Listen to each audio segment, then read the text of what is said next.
my, just another boring gray day. Whatever shall happen. It's not like anything interesting ever occurs, is it? Except, what if I told you today was the most exciting day in the entire planet? What if I told you that despite all of the odds, the office hour train keeps on trucking?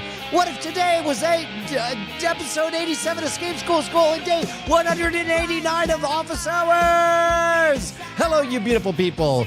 Today's day 189 of office hours. Office hours, of course, is the check-in across all 5 fandoms. We're talking about x.com/Schwid with 1.3 million followers. We're talking about youtube.com/Scamschool with 2 million subs, 1.7 million subs over at Modern Rogue. We visit the fine folks over at LinkedIn, and, of course, the elites are lurking in the hardest of the hardcores. These are the Diamond Club. They're the ones who get to splash the secret sigil. See a little sign behind me? That's a secret code. It means you're a real one. Not everyone gets to do that. So congrats to those that do. Oh, hello. We got Kean Lafford coming in from Ireland. We got Dylan Theus, the old schooler, the Mike Rula, BioCow, G. James B, Banterat, Magic 51. All right, listen up, folks. Today, we have an FBI report about robot-powered cyber theft of cargo, which made me think of The Wire, which is why I set up that thumbnail for today that says exactly that. But of course, as we always do, we have to begin by paying homage to the classics, the real ones. Scam School was the only show dedicated to social engineering at the bar and on the street. So we are up to episode 87 of Scam School, Dan Martin's Coin Vanish. This one's a treat. We've got Ron Richards from iFanboy on there. We'll watch it in its entirety. I think we have 2 sponsors in there. We'll see whether or not we get a proper C block or not. But post your questions in the chat, and we will answer them forthwith. And then we'll talk about this FBI alert. Here we go. It's the law. Everybody has to learn one good coin trick. Starting now.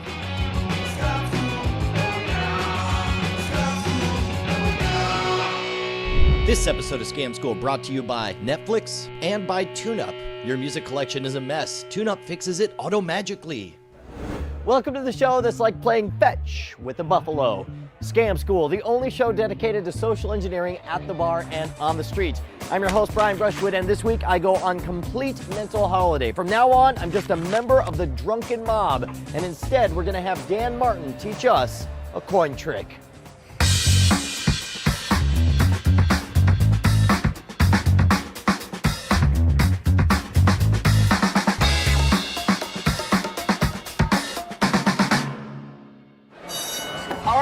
New set of rules this time. Brian is going on mental holiday. I'm putting Dan Martin in charge of the episode, and I get to be the drunken jackass along with one of my good buddies, Ron Richards from iFanboy.com. Yeah, I'm liquored up. I'm ready to go. Awesome. All right. By the way, now I know we got a character to play. We have a certain standard for Scam School volunteers. So if you don't mind, I'll just not pay attention to you at all. Look over here the entire time. Would you participate in the episode of Scam School? Oh, whatever. Come on! All right, vaguely interested. What do you got for us, Mr. Magic? All right, so here's the deal. We're going to teach you a fantastic little quick trick to do with the bar with quarters when you're playing quarters. Okay. Or you can do it with beer caps. Take 2 quarters. You turn your hands over. You circle over the coins on the table. You do a little shimmy. He jumps from there and look at this. Look at this. To there. That just happened.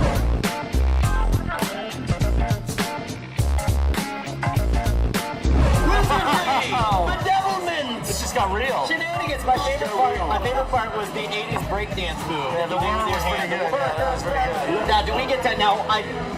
They're not going to believe this at home, but I actually don't know this one. All right. This one's one that has. You want to learn? Right after our sponsors. Look at that! Wow! Look at that!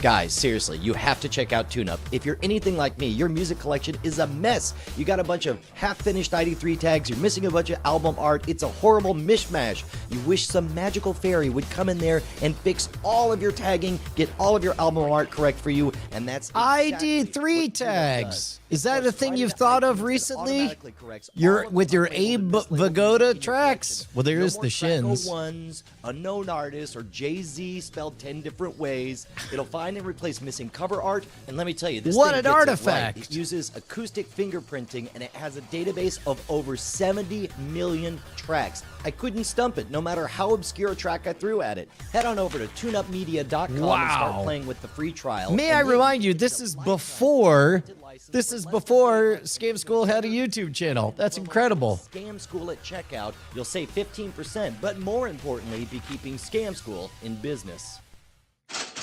Now, before we find out how the rest of this one is done, we're going to check in with a short quick take where Dan and I are going to show you our method to tie a cherry stem with our tongues. Are you ready, sir? That sounds really, okay. It really sounds sexy is what you mean to say. I actually don't care for cherries, so I'm just gonna take the stem. You ready, dude? Yeah. All right, here we go. Ready? 1, 2, 3, go.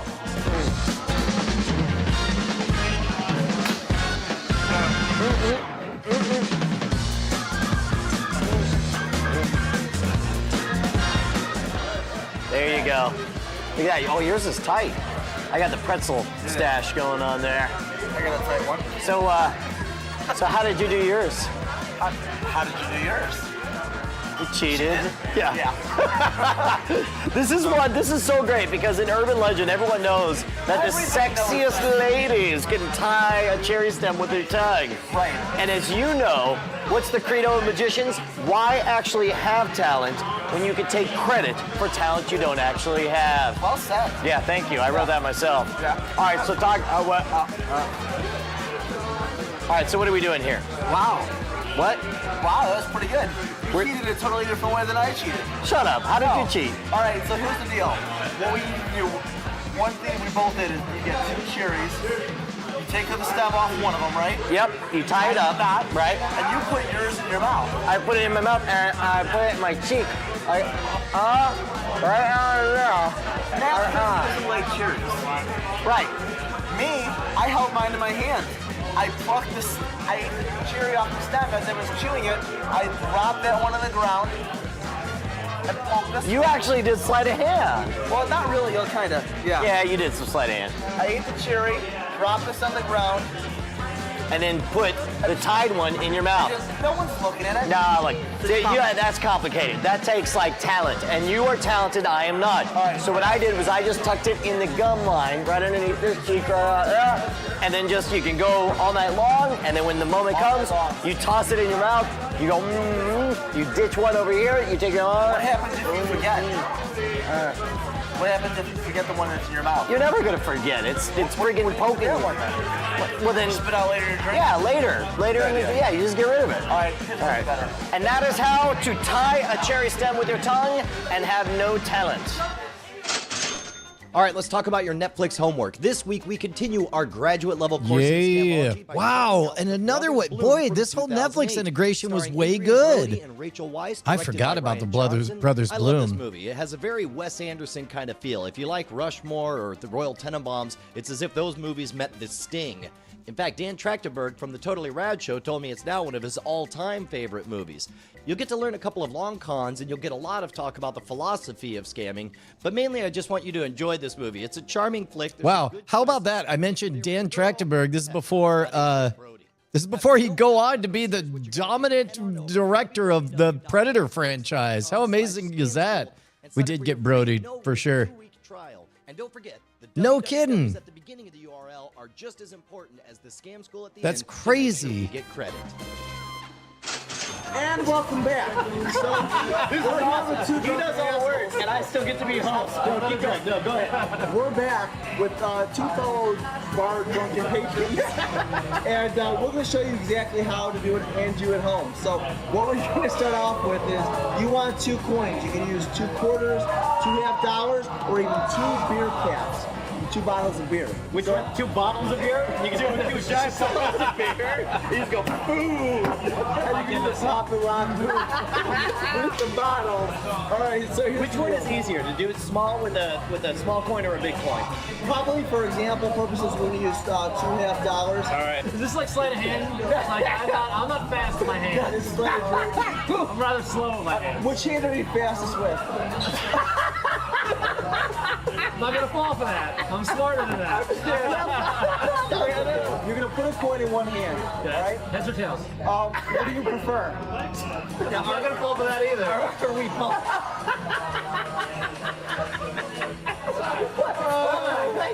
Some tails. You don't need to use a trick. You just have to teach this to somebody. Okay, so here's the deal. If you were to take a coin and put it in the palm of your hand or a beer cap or last beer. night's, whatever. All right, so you're going to take it, when you turn your hand over real fast, that's what happens. Now, if you were to take that same coin and put it on your index and your middle finger, right? Index and middle finger. Yeah, that would be the end of two. Yeah. Okay, good. The left-right thing for me. Right. You take your hand, and when you turn it over quick, it kind of shoots over to the other hand. If you do it quick. Yeah, you got it. Okay. Wait, I just did it. Wait, so I'm gonna do it for you slower, and then we'll do it at speed. Watch. Boom, boom. Boom, boom. So it's like it's a 1-2 count. So you go. Watch. 1-2. It takes a little practice. Look at that! You just did that. Yeah, but my hand came like I have a tail. Well, Is that a tail? But you know what? No. But you want to start. Here's how you practice. That's a great point. You actually practice by going closer. Right, and then eventually you start moving your hands until you're like football fields apart. Yeah. Or You do it. It's the Brazilian Masseuse maneuver where you go with. Now do the Brazilian It's called the Masseuse. flying monkey. Okay, so here's what we're gonna do. You have a quarter in this here, a quarter in this hand. All right. You turn that one over, and in essence, that's what you do. At speed, this is what it looks like. A quarter, you basically say, look, I have a quarter in each hand. You'll watch. I'm gonna turn both hands over. Did you just do it? Wow, Did you just do it? Watch. Oh! Yeah, watch. So boom. That's it at speed. A no bonanza. And the more you practice this or practice Brazilian masseuse, either way, you'll get really your hands will get All right, really good. yeah, I'm gonna try and scout. So do it with one. Hang Do on. it with I know what you're doing. Do it so I'm with not one. gonna be fooled. All right. Look. I gotta do my Brazilian masseuse. You distract me with the masseuse. All right. All right, so here's the deal. Watch. Let's put a coin in each All right. hand. Come on, both. All right, go ahead. Everyone, got it? Yes. All right. And then at the same time, we're gonna do. This is like the hands around the world coin trick. All right, ready? Here we go. 1, 2, 3. Boom. Look, we just did it. Look. Brazilian masseuse. I feel dirty.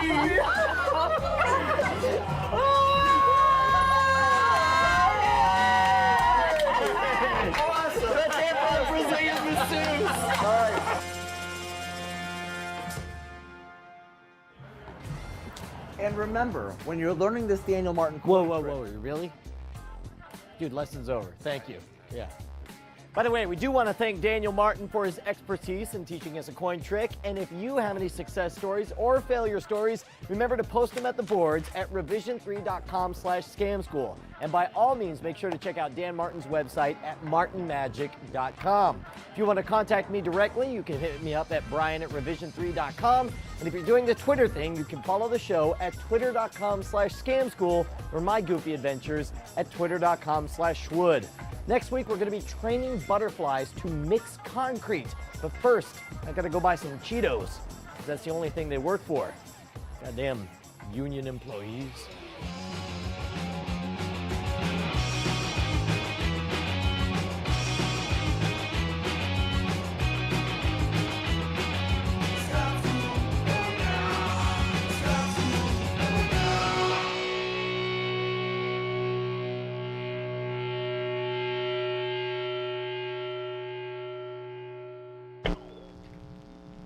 Yeah. Oh, wait a minute. I don't have this other music going. All right. Shouts out to the first appearance of, I want you guys to listen to, hold on, take a listen to this music right here. All right, so you're gonna take it when you turn your hand. The left-right thing for me. Speed. Watch. Boom, boom. Okay, so that's a hit that gets used a It's lot. a 1-2 count. But this So is you the, go you're one. about to hear the first time that the funky fanfare gets used. It takes a little practice. But look at that! You by going closer. Go. Here, this here, put it in this hand. Hang on. Turn that one over. Just do it. Did you just do it? Watch. Oh! Yeah, watch. So There it is. that's at its speed. So that would later become one of the biggest ones that we used in Scam School remix episodes. It was like every single one. If we did, in fact, I don't know why, but every time we would post a Scam School remix episode, I would get this stuck in my head and I would have to hear it.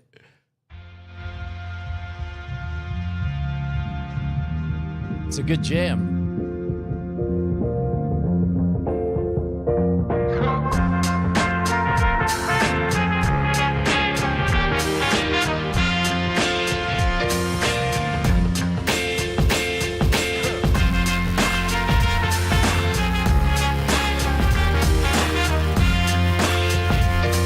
I wonder if I'll get content ID'd on this. We'll see. Yeah, BioCount. Is this as strong an anchor as the Scam School theme?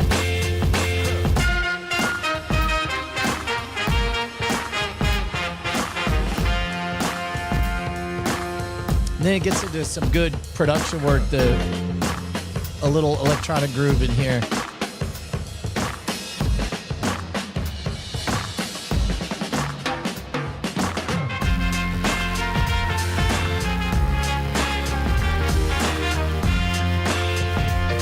I wonder where that hook comes from.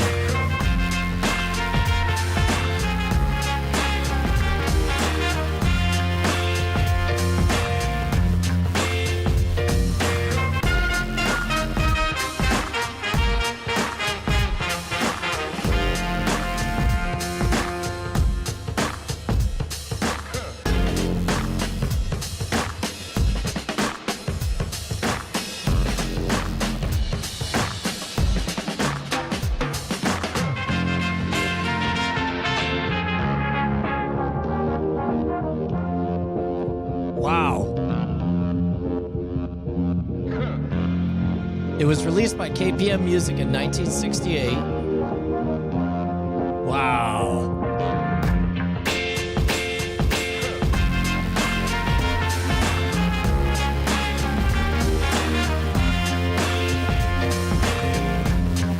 Yep. Oh, that song.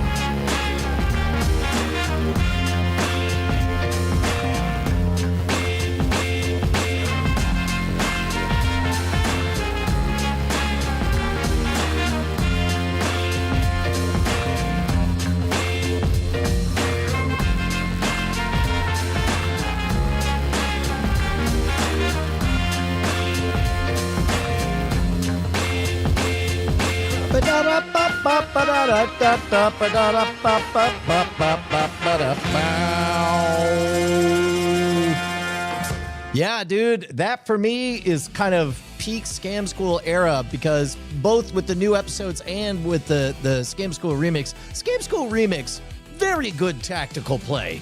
Very good tactical play. I'm going to own that one. That's a good one. In fact, now I just want to I want to Suno it up and make other riffs on Funky Fanfare or something like that. Those big brassy sounds, the funk on there. It's good. Who does my... Oh, I see what you did there, Curtis Hoffman. I see what you did there. So this is a really good illusion, man. It definitely fooled me badly. It is interesting because you could tell... Yeah, this is early enough in Scam School that Brian isn't ready to totally just make it not about him or proving himself or whatever, which is probably right for this point in time. We hadn't yet, like, there were shows that were getting canceled and stuff, so there was kind of nervous energy to keep it going. So I was excited to kind of share the spotlight with Dan Martin. Somebody in the chat said that Daniel Martin's handling was an inspiration for Tongue-Tied. Is that true? That'd be amazing. Yeah, no false modesty, BioCow. I'll agree with you on that one. I'm telling you, and I hope I'm skating to where the puck's going to be, learning how to do all these live streams, because we're still easing our way into what is the must-have reason for the office hour live streams. But regardless, along the way, just by doing the reps, right before we went live, I actually was kind of struck by a deep appreciation for all of you guys that show up live, because any kind of artistic endeavor or any kind of, in the marketplace of ideas, something serves multiple purposes. And on the one hand, yeah, we're going back and we're watching the old catalog of Scam School episodes, but of course, you could also feel something else happening as well as we start to talk about more present tense stories, like the upcoming story about the FBI and cyber ghost cargo and so on. But at the end of the day, I am deeply thankful that we're coming up on 200 days of essentially Brian Goes to the Gym, and you guys show up to be a part of it. It's great. Oh, Kian says it was a joke. I would love to. Well, because what's funny, Kian, is that got me thinking about how Daniel Martin's version of it, where it's like he was holding it by the end and eating it. That is, well, I don't want to talk out of school about how tongue-tied is done, but okay. All right, guys, look, this is the part of the show where we all place a gamble. We are coming up on, here, let me get the exact number here. I'm going to head on over to DCTVpedia, look at the Scam School show list. We've got a lot of episodes to go through. We've got a lot of episodes to go through. We've got a lot of episodes to go through, and today is episode 87. Okay, so episode 87. Oh, get out of here. All the way down.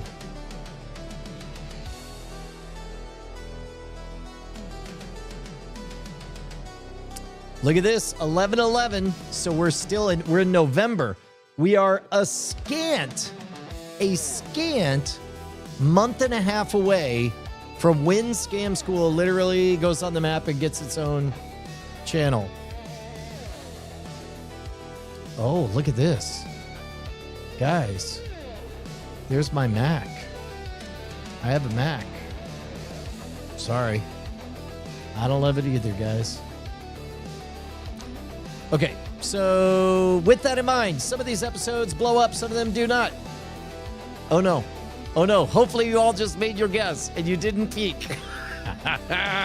Hopefully you guys went to guessattack.com and locked in your bets as to how many views this episode has gotten, because it's part of the back catalog, the dark bandwidth. Here we go. Kuro Riku comes in at 56,435. Argyle Gargoyle says 75,072. Magic 51 says 89,000. BioCow says 42,665.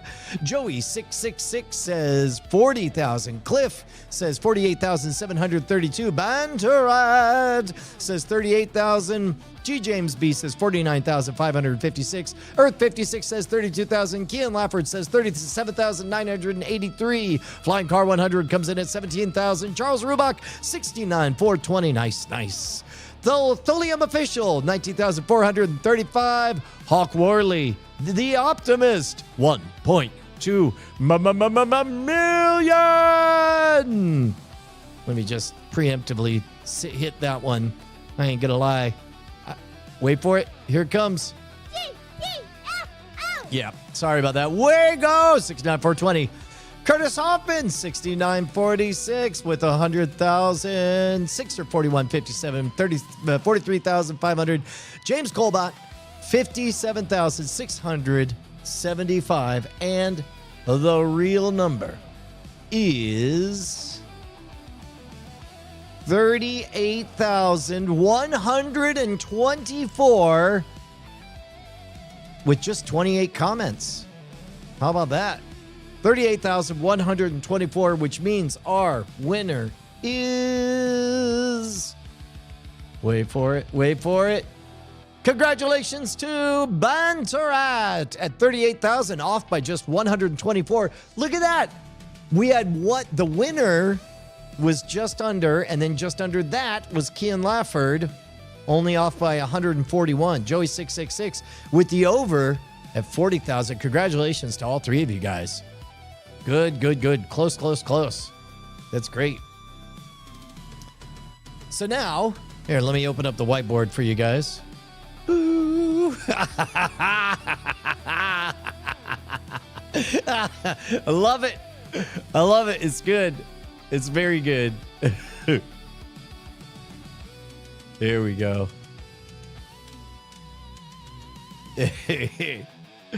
Brazilian Masseuse.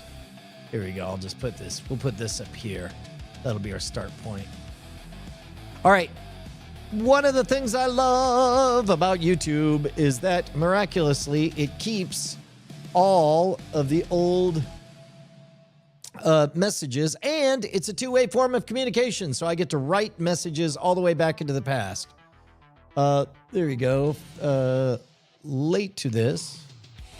There we go.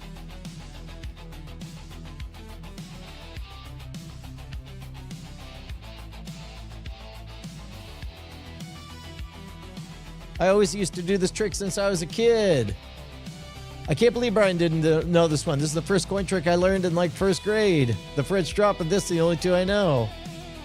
Isn't it crazy? Those pockets of what we don't run into. That is an easy one. I could do that in air. Took me a time to learn it. Nice. Nice. Nice. Still nice. Even after 16 years. I learned this as an ending flourish to a 4-coin trick. Surprised you hadn't seen it before. Me too. Funny thing is, I'm watching this exactly 2 years later. Funny thing is, I'm replying 13 years later. I showed the coins as a head in one hand, tails in the other, flip them over on the table, and then ask what they are now. Then scoop the empty hand on the table, turn it over, and ask what it was now. They reveal it's empty. Show them both under the other hand. Good trick. Ooh, that's a good variation. Just saw him at my college. Have him back on here soon. Dan Martin is the best. Awesome. I used to do coin hand magic, so I already knew how this trick was done. That's very important. One thing I used to do is plant pennies around in unobvious places. Nobody was aware I was doing it. Then later I would tell them I'd throw a penny through the air and make it land. That's brilliant. He steals Brian's beer. Accurate. You're awesome. So I decided to do a show called TAOS.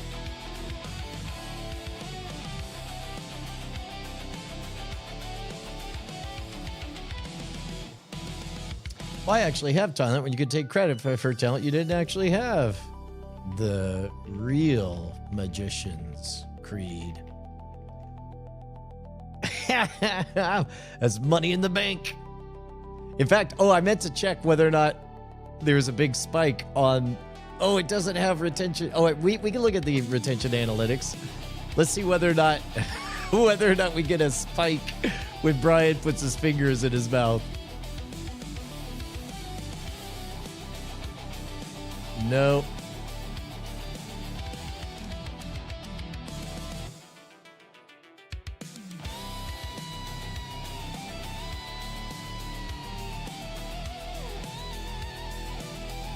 Yeah, nope. It looks like it's unrelated. An unrelated event. I thought that we had figured out the key to retention. with fingers in Brian's mouth. Me too, I'm now 34 and I can do it without a table. Nice. I love making coins vanish. Then I play stupid and say I actually made his vanish. It's gone, and they never get it back. Zing.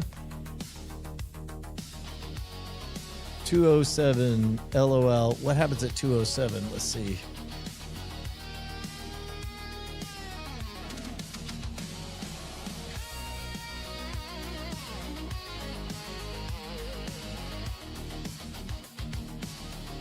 Oh, holy cow.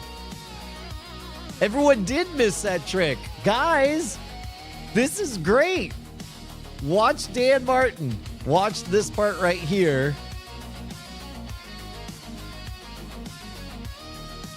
He just does this and then no-sells it.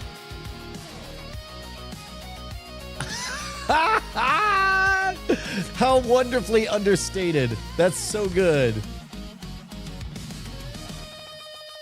I cannot believe it's been 17 years and I just now saw this. Thank you for your service.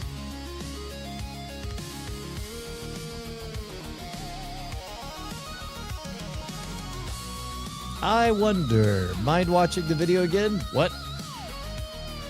How did he make the coin disappear after he did the trick? Oh, I guess other people did notice. What happened to your show? What? We're on the hunt to find out. Join us every morning for the live streams. Brian. I can if I involve my teeth. Yep, Brazilian masseuse. It's now March 2013, and you posted that comments 2 months ago. Can you please review your math? What? This trick is old. Your comment is old. Your comment is old.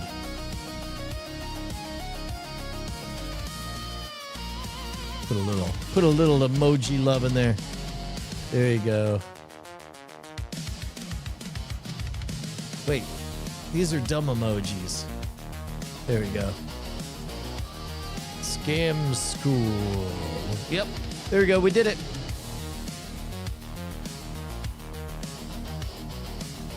Pow, pow. All right, guys. Let's talk about this FBI alert thing.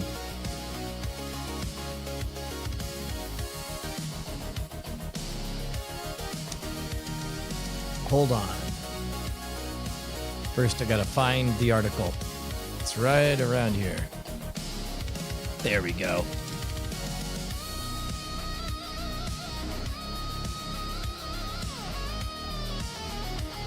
All right. There we go. And in fact, let's grab this little whiteboard. We'll scoot you guys over yonder. There we go. Okay. FBI public service announcement. Cyber-enabled strategic cargo theft. First of all, again, if you ain't never seen The Wire, it does a great job of taking you to the docks of Baltimore, where you see to the fine folks working there, the hard working class Americans who are making the lifeblood of America move. Everything is just boxes and numbers that get allocated all over the place, right? And in for a while, there were rigid structures in place that it would have been the only way to scam would require teams of people to inject themselves. But of course, now that the bad guys have language-based robots to pretend to be people, the ability to manufacture entire trappings of legitimacy for systems behind them. Now it's easier than ever to inject yourself as a man-in-the-middle attack and steal cargo. So let's go through this PSA from the FBI. The FBI PSA. The Federal Bureau of Investigation is publishing this PSA to warn the public of a cyber threat increasingly using sophisticated cyber-enabled tactics. That just means robots. Come on, people. Just call a robot. To impersonate legitimate businesses to hijack freight, steal high-value shipments, and reroute deliveries. Now, here's the thing. Remember that robots are going to be pretty good at impersonating systems first, because systems can speak in a strange, odd, stilted way by way of press releases and emails and people who call and don't really know what's going on, because you don't expect a single person to know what's happening in the entire system. And in that information inefficiency is where you're able to jockey for position. And then eventually people will just assume you've always been there. It must be an override or something. So eventually we're going to see this on a personal level. And that, of course, is what I am getting ahead of the puck on, is what happens when this is a person who's very convincing. But for right now, we're seeing increasing amounts of convincing systems. A surge of strategic cargo theft. Cyber threat actors target U.S. transportation and logistics sectors, including companies with interests in shipping, receiving, delivering, and insuring cargo. Since at least 2024, right around the time LLMs will be coming on the scene, cyber threat actors have gained unauthorized access to computer systems of brokers and carriers, typically via spoofed emails, fake URLs, and compromised carrier accounts. So again, when people are like, oh, I have nothing to fear, there's no money in my account. That's not what the bad guys are after. They're not after the money in your accounts. They're not after the money in your business's accounts. They are after your reputation, your positioning, and your data, so that they can inject themselves into essentially just running bills for you. So basically, no, your bank accounts won't get emptied. You'll just suddenly not get paid or not find your merchandise, which is what we're dealing with here. The cyber actors pose as victim companies and post fraudulent listings on load boards to deceive shippers, we'll explain all this, brokers, and carriers into handing over goods, which are then redirected from their intended destination and stolen for resale. In 2025, estimated cargo theft losses in the U.S. and Canada surged to nearly $725 million, 60% increase from 2024. While confirmed cargo theft incidents increased by 18%. The average value per theft rose 36% to $250,000, basically, driven by more selective, high-value targets. That's the other thing. In the old ways, you just had to roll the dice. But now, from context, you can pinpoint exactly what are the highest dollar targets. Here's how the scheme works. Threat actors conducting cyber-enabled strategic cargo thefts. They use a multi-step process. Number one, compromise the initial victim accounts. In other words, you got to impersonate a legitimate company. They do it by email.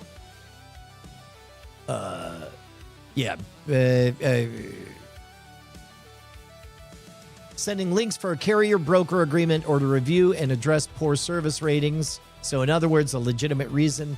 The links are frequently shortened, spoofed URLs, the tiny URL bit.ly problem.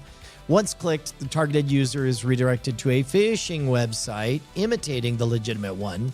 So a URL that sounds like the real one and looks like the real site. The phishing website hosts a malicious executable file, which downloads other legitimate remote monitoring and management software, giving the cyber threat actors total undetected access to the brokers or carrier systems. Once they are in the system, that's pretty much it. Criminal threat actors, they access trucking load boards where they impersonate brokers using compromised carrier accounts to post additional fake loads, sometimes in the tens of thousands.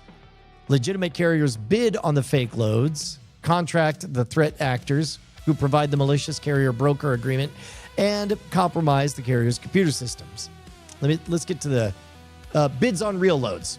Posing as the compromised carrier, criminal threat actors accept shipments and double broker the load to partially unwitting drivers. This is the thing. When you have a system and everybody has a role in the system, they don't worry about the why or the what or the how. They just need to put the thing where the piece of paper says the thing needs to go. Theft theft of cargo, loads are cross-docked or transcoded to complicit drivers, people who are in on the grift, who redirect the cargo from its intended destination and steal it for resale. Criminal threat actors posing as carrier sometimes reconnect with the broker to demand a ransom for the location or additional details of the load. So, what does that look like? The threat actor compromises broker load accounts, right? You get in the system. They post fake loads online. So everyone thinks that there's loads here. Carriers, they bid on these loads which do not exist. The threat actor responds with a malicious link to a remote monitor and managing application. So in other words, they think they're buying something. Link downloads the RMM, allowing the threat actor to control the carrier computer and system accounts. The threat actor uses the now compromised carrier to bid on real loads. And then because of the real loads, partially unwitting drivers pick them up. Then they're cross-docked, and when they're cross-docked, they get transloaded to complicit drivers, stealing those loads for resales. How do you spot them? Well, first of all, contact from brokers, dispatchers, or carriers about shipments made in a company's name that were not authorized by the company. I guess these are things to look out for. Emails spoofing legitimate company domains using free email providers. For example, dispatch.fbitrucking@provider.com instead of dispatch@fbitrucking.com. So in other words, like if a Gmail pops in there. Requests to download documents or forms from shortened or spoofed web links. Yep, that's one to watch for. Emails claiming negative service reviews with links to resolve complaints. This is the key one, because this is the one that relies on an emotional hook to a person, when I find out about who fell for which scheme. There's always a moment that in hindsight, it's very, very obvious. But of course, you're not working with 100% of your brain. You're having 80% of it removed, either by the pressure of a deadline, emotion, in this case, saving face, whatever these psychological levers are, all they have to do is reduce your total cognitive bandwidth, and then you're operating a gut instinct, and you may miss those little be vigilant signs. Again, this is what I teach people to do, is to instinctively spot that in advance. New or unauthorized mailbox rules. For example, forwarding to external addresses, auto-deletion, or hidden folders. Emails from domains or free service providers mimicking legitimate ones through minor changes like extra punctuations. This is pretty classic stuff. Basically, when we get down into the weeds of this stuff, and this will be interesting because the robots, it's as though there's layers, and right now it's just really turbulent. And so as a result, eventually robots will be so good at all this, it'll go back to feeling like a solid layer between the human and the process. But for right now, it's real wobbly, and it's important on the humans to maintain their understanding of each part of the system's thread. Telephone numbers or voice over internet protocol used by applications. Yep. How do you protect yourself? Independently verify shipment requests and pickups using secondary methods before releasing any loads. I don't love this because this, stated another way, is don't fall for it, which I don't know is terribly helpful. Implement multi-channel verification to prevent criminal infiltration of legitimate transactions and freight diversion. I love this one because if you make a habit out of having multiple ways to contact people, then that's going to work great. So, for example, find an excuse to get off a phone call and then just say, yeah, I'll find out where you are. Don't worry about it. As long as you're the initiating force. I can't state this enough. When the FBI reached out to me, we both realized that I had no way to know it was the FBI. And the agent said, just call literally any FBI office and you'll find your way back. And that was astonishingly effective. I think we're going to have more of that, because I knew I was the initiating vector in that, and I knew my path. If he had just given me a phone number, then that would have been a problem. Ultimately, this is why I am convinced we're all going to have to get back to seeing each other in person. Conventions are going to be a security must. Recognize that familiar names or email addresses alone do not confirm authenticity. Yep, that's harder to do when you're only operating with 20% of your brain. Maintain thorough documentation, including photos of driver's licenses, vehicles, etc., etc., etc. This one is going to get easier with robots doing more of it. Essentially, what'll happen is all that information you got to gather, you'll just need photos of bunches of documents. You'll throw it at a robot, and you're like, hey, I was here with this person, and I took this photo. All of this is their real data. And that all, as a collective cloud, will become a very precisely fingerprinted identifier. Report it. This one should be at the top. If you believe you've been the victim of a cyber-enabled strategic cargo theft scheme, similar to that described above, in addition to filing police reports, reach out to us directly. This is the problem. There's no incentive for this. This is part of the reason that I'm trying to change all this with wolf masking. Is I want people to have taken pride in competing as the bad guy and in reporting, and that's where we need the pressure, is on the pro-social behavior. So some terminology: load boards, sometimes called freight boards or freight load boards, are online marketplaces where truck owner, operators, shippers, and freight brokers can post listings and find loads to keep freight moving. Yep.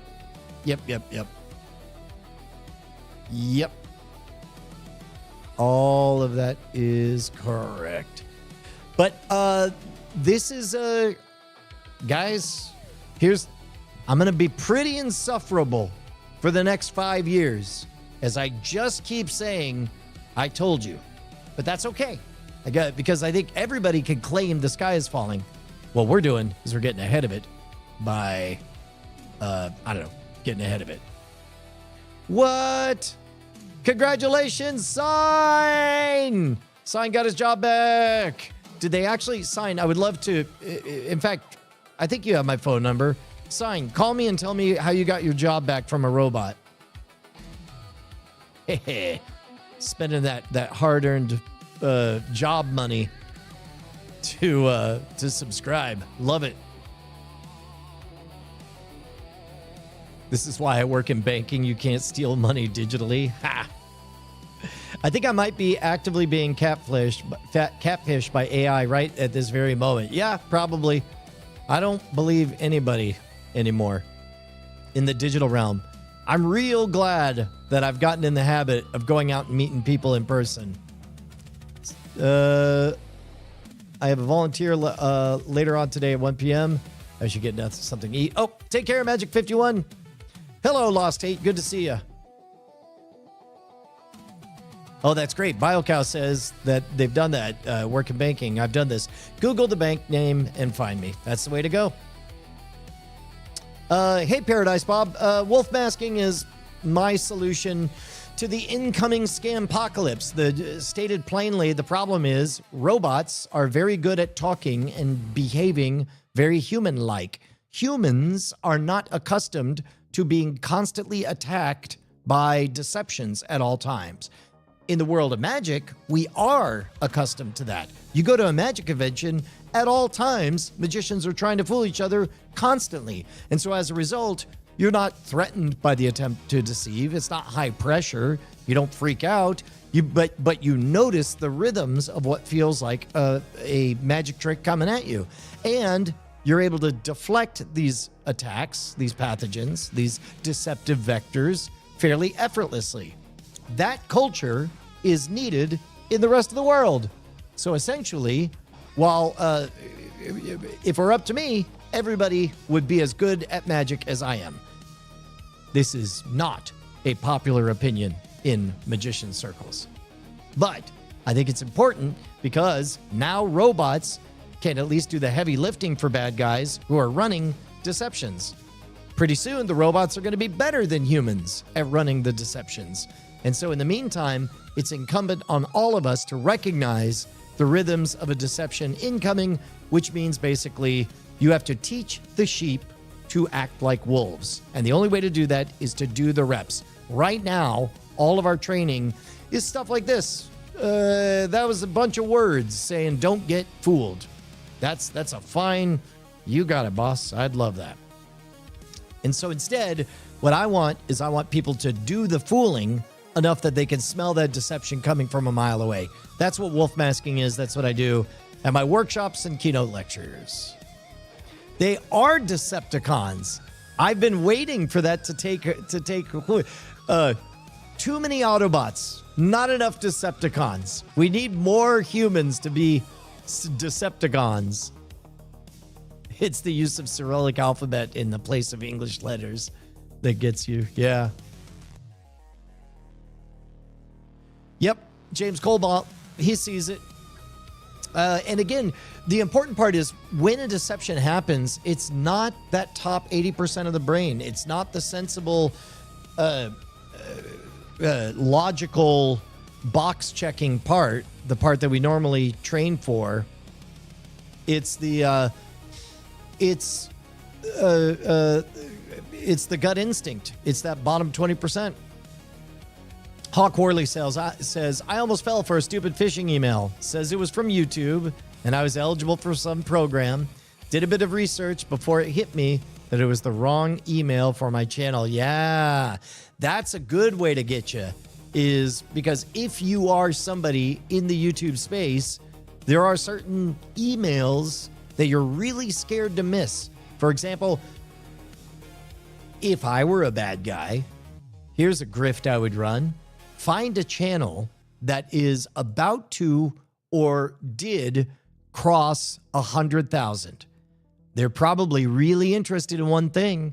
They don't know how they get their award. They don't know how the process works. Seems to me like that would be a prime time to send a highly targeted spear phishing thing. I wouldn't even send it as a general YouTube thing. I would send it as a reach out like, hello, I'm Teddy. I'm your assigned onboarder for your Silver Button Award program. As you know, you're about to enter a new tier of YouTube. There's money and power and sponsorship deals on the other side. We just need you to fill out your information to deliver your award. Pretty good. Pretty good. Seems like all that could be highly targeted. Soon as somebody spends the compute on it. Guys, I take no pleasure in how right I'm going to be over the next 5 years. I only humbly step up to the plate. Paradise Bob says, this sounds like what you talked about on Heaton's podcast a few weeks ago. I liked it. I work at a church where old people who can't use their phones give us their money. I want to try to educate them about scams. Any suggestions or resources? Yes. One for one. There's nothing better than creating your own miniature version of a magic convention. And the best part is, they don't have to be practiced magicians. What they need is a shared set of ideas, and so that everybody can cross-check each other. The power of a massively parallel group of humans is computationally the biggest, most powerful weapon there is for sussing out deceptions. What did Abraham Lincoln say? You can't fool everybody all the time? That's right, because that's a big crowd and they're going to find the cracks in it. So what you could do in your church is you already have everyone aligned with a certain set of values. So now what you need to do is create a place that everybody can cross-reference stuff. So what you could do is you could create, whether it's a group text thread, or I don't know if everybody over a certain age would get on a Discord, but you could come up with some kind of newsletter hub, whatever, wherever the communication modality is that people will be. You can get them in a place where everybody is going to, at church, see each other. So everybody will know they're a real person. And that means if there is a deception vector, it can't last very long, because next Sunday in their "Hey, howdy, how's it going?" if there's a deceptive vector, Judy says to Edgar, I saw your scam email. That was so funny. What are you talking about? Yeah, you posted it in the group and you said it was legit. That won't hold up to scrutiny.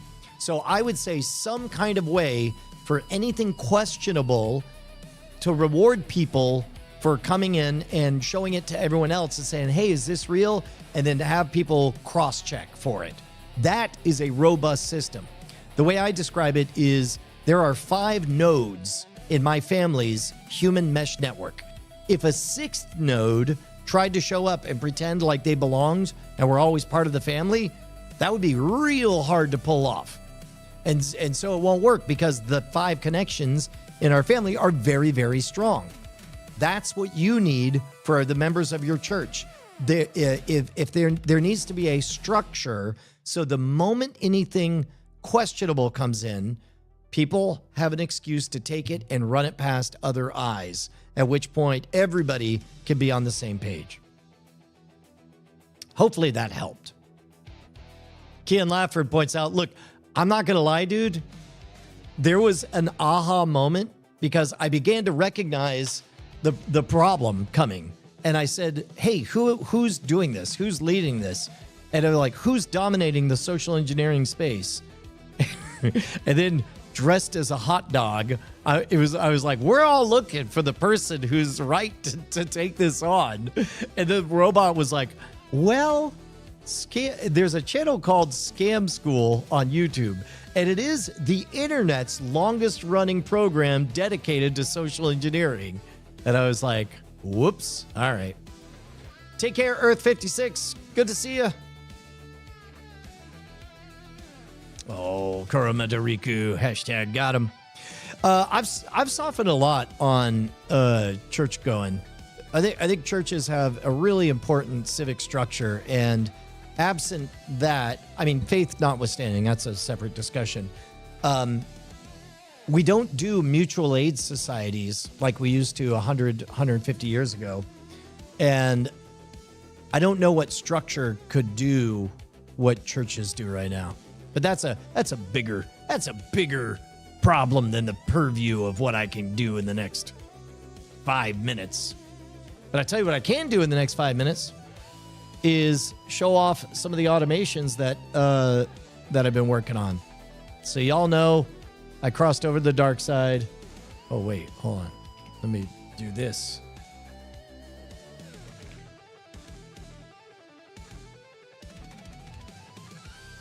There we go. That story. Oh, wait. Oh. There we go. That story from the FBI comes courtesy of the overnight robot. There we go. I made a new automation. Office Hours Nightly News Bot. It's got all this stuff. Schedule every day at 9 when I go to bed. You are the nightly story scout. There we go. Oh, I guess I have to do it over here. At any rate, so it found this FBI strategic cargo theft, and I was able to read these before I went to bed last night. And look, it even gives like ranking on crime, visual, whether it's relevant to modern rogue, Scampocalypse, talk, freshness ratings. And so I think these stories are about to get even better. So now I got to get this automation talking to other automations that eventually lead into... I didn't have time to update the rundown. Oh, let me... Oh, no. Oh, interesting. Here, I'll change this. There we go. So this is yesterday's rundown. Oh, no, it's not running. The rundown got run down. I did. As a matter of fact, I just canceled my subscription to N8N because I wanted to try to do everything in Codex. Although I guess I could. I don't know. Maybe I will. Maybe I will get back to N8N. Sine Wave, I would love to hop on a call and get caught up. It's good to see you guys. I crossed over to the dark side on May the 4th be with you. I think you planned that. That is pretty poetic. I love it. Oh, really? Well, now we're talking. All right. Well, I would hear more of this sine wave. All right, guys. Well, I'll tell you what. Oh, Sine. I don't know if you heard a thing that we want to do. By we, I mean Brian. Is make it so that there's a bot that notes everybody in the chat and comes up with credits and awards for everyone, so that as we take us out, I can always just I would love a scrolling thing so that I could just dictate and say, this episode of Office Hours has been brought to you by Sine Wave. Charles Rubach said, very cool. James Colbaum, 8209, asked this hot dog-shaped car question. Argyle Gargoyle had a great idea. Joey H666 says, thanks, see you later. Dylan Theus, the old school of the Mike Ruler. Brought to you by gentlemen, warriors, and scoundrels like you. All right, guys, I'll see you tomorrow. Bye!